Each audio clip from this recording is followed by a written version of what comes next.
Hello, I'm Ryan Gulick, bringing you another national news update with Inside Swoop in 90.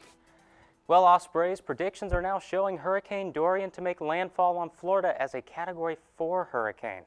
The UNF Crisis Management Team has been tracking the storm, and the university has alerted students that all classes and student activities have been canceled from Saturday through at least Tuesday.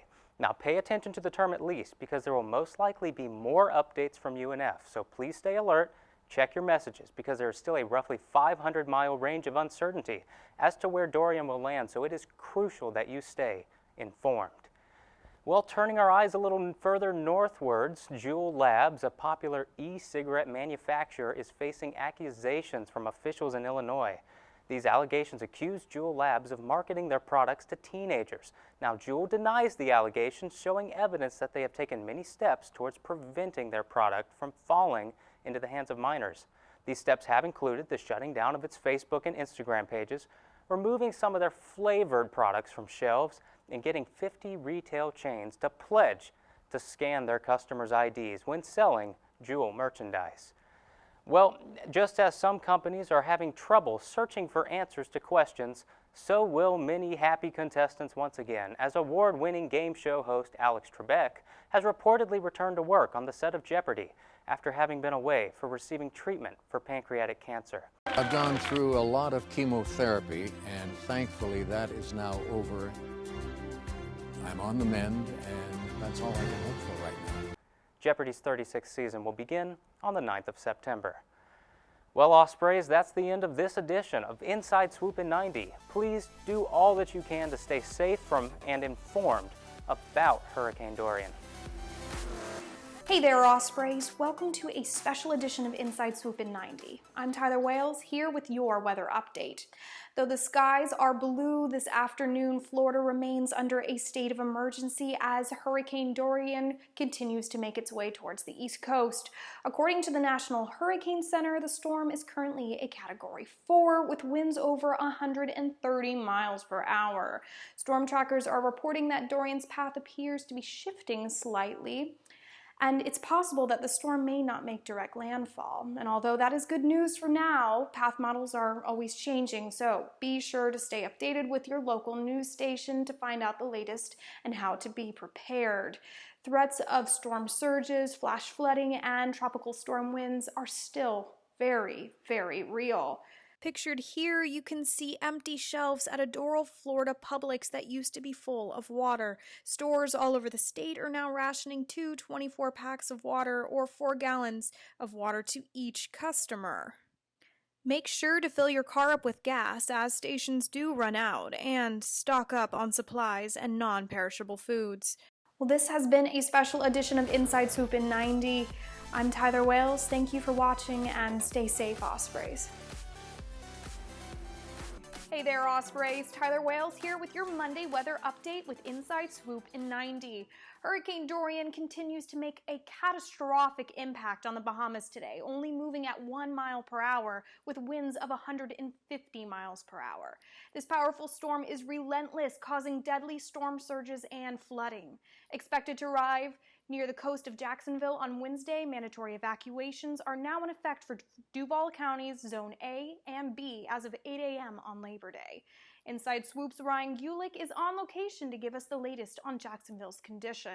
Well, I'm currently standing about 4 miles away from Jack's Beach, and as you can probably tell and hear, it's a very windy and overcast day due to some light rain bands over the northeast Florida area.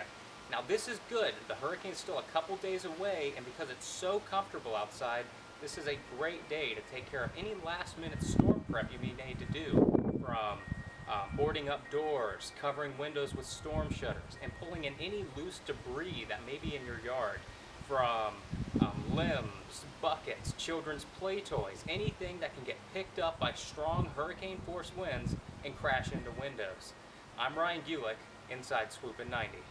Dorian is the second most powerful hurricane in history to make landfall. With the potential of winds at 120 miles per hour upon arrival on Wednesday, this hurricane is something that needs to be taken seriously.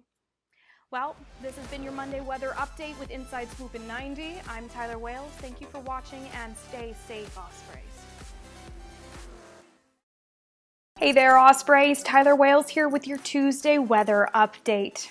Bahamians across our country and throughout the world are praying for you. Well, that was the voice of the Bahamas Prime Minister Hubert Minnis speaking to those who are trapped in the Bahamas after the Hurricane Dorian left the country devastated.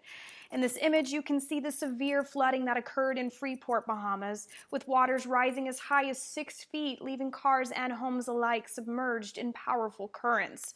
The storm has just broken away from the island, picking up speed as it makes its way towards Florida's east coast, currently a Category 2. With winds at 110 miles per hour, the storm is still expected to bring tropical storm weather, winds, and potential flash flooding and storm surge, as it's projected to move parallel with the coast. Jacksonville is still under a hurricane warning. Inside Swoop's Ryan Gulick brings us more. Well, even though Hurricane Dorian is weakening as a major hurricane, many local residents are still and have taken precautions to protect their homes and families. This hurricane will be in our area, the Northeast Florida area, around noon tomorrow, Wednesday. Although we'll start feeling effects sooner than that, potentially into the night Tuesday and early morning Wednesday. I'm Ryan Gulick, Inside Swoop in 90. The University of North Florida has evacuated all on-campus residents as of 12 p.m. on Tuesday and canceled classes through September 5th.